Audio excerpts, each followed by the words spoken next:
everyone. I'm Jennifer Brown. I'm the interim CEO of SOCAN, and I have the honor today of getting to moderate, I guess, or ask a couple of questions of the past presidents of the Screen Composers Guild of Canada as they celebrate their 40th anniversary. We're starting off with Glenn Morley.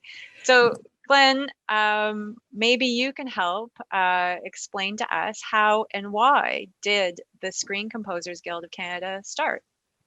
Well, it started as a kind of an organic organization.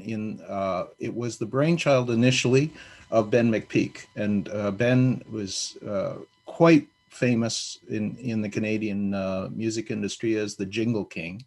But he also started so many other things, and he based a lot of what he did on seeing industrial needs in the landscape. We were developing an industry, and the industry was going in two streams, in television and film, and the government was starting to put money into those kinds of things.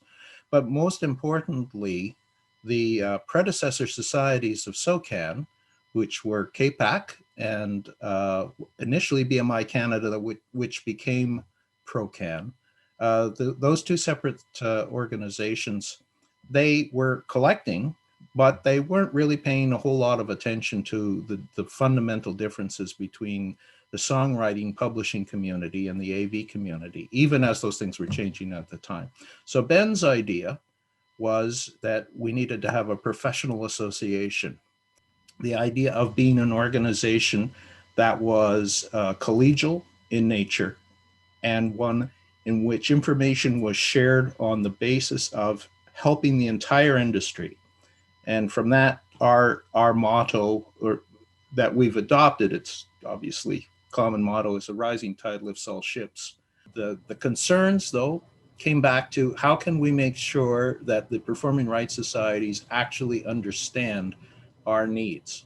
And as it developed, particularly for the decade from the 80s to the 90s, it became even more important for AV composers, because what we saw was the change from the money that we might be paid by commissioners like the CBC being the principal amount of money that we would receive for our work, and the performing rights being like a Christmas bonus, to the exact opposite, to the amount of money that we were being paid was pretty minuscule compared to what we might expect from our performing rights. So this all developed at the same time as the industry was changing.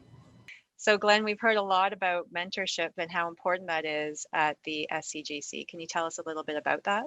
Mentorship has been a bedrock of the organization since it was founded. But we've had a mentorship program pretty much from I would say about the middle 80s up into the present day. Sometimes we funded it through CAP or other things, but without funding, it still operates. Most of the time, we have apprenticeship mentor relationships that go on well past the period of time that they got together.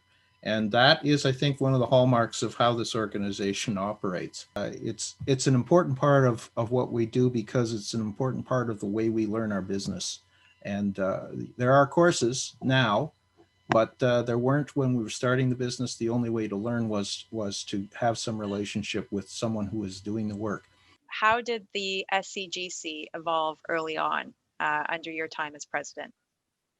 In the early days, the SCGC was a loose organization of friends that were working independently. None of us thought of sharing information about how much we made on a particular job or how much it paid.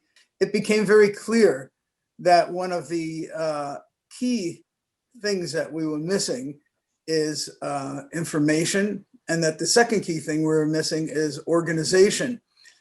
The Canadian Guild of Film Composers was actually the Toronto Guild of Film Composers in the beginning, because we had no money. We weren't collecting any dues. We had no way to meet. It was before we had Zoom. It was before we had Facebook. There was no way to really connect with other like-minded composers across the country. But we realized with a lot of hubris that we needed to represent everybody, because there's so few film composers to begin with, So we did that. The big difference, what really changed the Guild into becoming the effective international organization that's now recognized around the world as one of the most effective creator organizations, and especially in media, was when we realized that the resources that we needed were with SOCAN and the SOCAN Foundation. Half the money that SOCAN collects is on behalf of audiovisual works. And here we were, just a few composers across the country, a couple of hundred composers across the country, who are actually responsible for bringing in half of the many tens and hundreds of millions of dollars of income that were flowing into the organization. And we didn't really know, we didn't really understand, and we didn't understand how we might be able to leverage the resources that SOCAN had. And the first big move that we made in that, and we made two big moves in that regard. One of them was that we realized that very few members of SOCAN at the time actually voted in the SOCAN elections for the board. And so a bunch of us got together. We got together with our like-minded composers on the west coast of Canada and Quebec. And we said, well, why don't we figure out how we can get some more board members elected that know something and have the interests of synchronized music to film and television and the web and all of that kind of stuff. And we were very successful because all we had to do was say, it actually is a democratic organization. That's wonderful. So that was very important. And the other thing is that the Heritage Canada had a program called the Creators Assistance Program, CAP.